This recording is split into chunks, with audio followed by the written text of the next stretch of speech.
אנחנו ממשיכים בפרק המגזין שלנו בסדרת הכתבות אנחנו על הספה של ינון מילס, על העלייה המתמשכת במספר הישראלים שנזקקים לטיפול נפשי. יותר משליש מהישראלים נעזרים בפסיכולוג או פסיכולוגית. הסטיגמה המוכרת סביב ההליכה לפסיכולוג אמנם מרחיקה לא מעט ישראלים מספת הטיפול, אבל עם הזמן היא הולכת ונחלשת. הפרק האחרון בסדרת הכתבות אנחנו על הספה של ינון מילס, תחקיר ליה יש. הנה.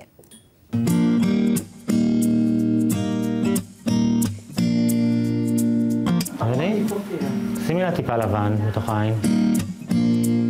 מעולה. כשהג'וב שלך הוא יחצן בסוכנות דוגמניות, התעסקות בקליפה החיצונית היא לא רק עניין לגיטימי, זו פרנסה. תעשה לה משהו ממש טבעי. אבל לפחות פעם בשבוע את כל היופי שעוטף אותו משאיר איליה ברבנר במשרד, ויוצא לשעה אחת של צלילה לעומק אל עצמו. כמה זמן אתה הולך טיפול? 1.5 שנה אני הולך. 1.5 שנה, למה? גם היה לי הרבה לחץ מבחינת קריירה, והייתי גם סטודנט באותה תקופה, וכל הדברים האלה התרכזו לנקודה אחת שהיה לי בה קצת קשה. כשאתה נפגש עם פסיכולוג וחוקר את עצמך ומבין לפעמים איפה אתה מחבל בעצמך ואיפה אתה גורם לעצמך להיחשל בצורה לא מודעת, אתה מעלה את זה על פני המודע שלך, אז הרבה יותר קל לך להתמודד עם זה, להבין את זה ולפתור את זה. כולם יודעים? זאת אומרת, סיפרת לכולם? האמת שכן, סיפרתי לכל החברים שלי. אני באמת חושב שהיום זה כבר הרבה פחות סטיגמה מפעם, במיוחד פה בתל אביב. זה עניין שנראה לי כל בן אדם שני נפגש עם פסיכולוג. מיסטר סופרנו?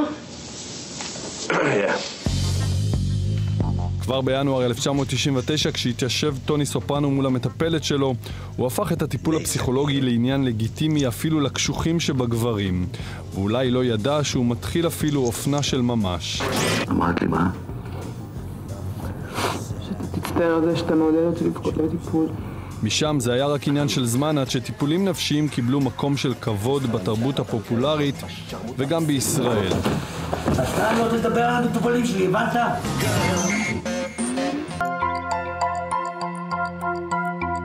ובעצם לאף אחד מאיתנו לא היה מזיק סוג כזה של מקום בילדותנו. פתולוגיות פסיכולוגיות נפוצות הרבה יותר מכפי שאולי נדמה. יש אנשים שאומרים, עזבו אותי עם פסיכולוגיה, אני אקח כדור, יעבור לי. אני חושב שזה שני דברים מאוד שונים. כדור זה עוזר למישהו שיש לו בעיה שהיא קלינית, כמו דיכאון, או בעיות שהן יותר ניתנות לטיפול פסיכיאטרי. דברים שהם יותר מורכבים, אף כדור לא יעזור לך להבין למה אתה מגיע לעבודה באיחור כל יום. דברים שאתה צריך לשבת ולדבר שעות ולחפור ולחפור ולחפור עד שתגיע. בעידן של תחרותיות ושיש הרבה לחצים להגיע להישגים, אז בוודאי אנחנו נמצאים בסטרס כולנו, רוב הזמן. גם איליה מסיים בקרוב את תוכנית הטיפולים וחוזר לדוגמניות שלו. זה מאוד ברור לי מה הם דברים חיצוניים ועם מה אני צריך להתמודד בכלים המקצועיים שלי ובמה אני יכול להיעזר בכלים פסיכולוגיים. הרבה מהפכות עבר הטיפול הפסיכולוגי מפרויד ועד היום, אבל דבר אחד אפשר לומר על כל הגישות וצורות הטיפול. בכל הקשור לחיי הרגש, ליחסים בבית, בעבודה, מצבנו הרפואי, החרדות או הפחדים שלנו, לבקר אצל פסיכולוג זה לא פחות חשוב מלהחליף את הטרנטה באוטו חדש.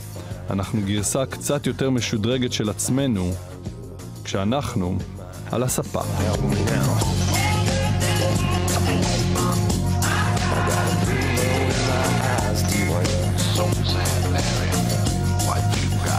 שלום ינון. שלום תמר.